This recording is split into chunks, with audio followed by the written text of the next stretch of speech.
sa mga bagay at aral na natutunan ko sa buhay, yung umiwas ka at lumayo sa mga maling taong nakakasama mo.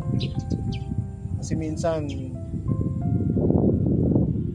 mas maraming pagkakataon na kasama mo sila, mas maraming pagkakataon na matututo at mahahawa ka sa mga bagay na ginagawa nilang mali.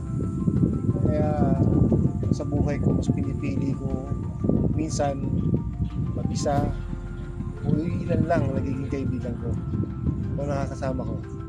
Dahil alam ko, doon kontrolado ko ang lahat ng bagay. Kapag may nakita akong mali, nagagawang ko kagad ng solusyon. Kung may narinig akong mali, sa akin pa lang pinuputol ko natin, hindi na pinapakalat pa.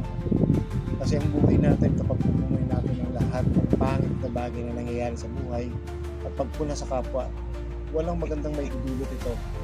Kaya sa pagpapatuloy natin sa buhay, sikapin natin maging tama para mamuhay tayo ng tama at hindi manatiling mali habang buhay.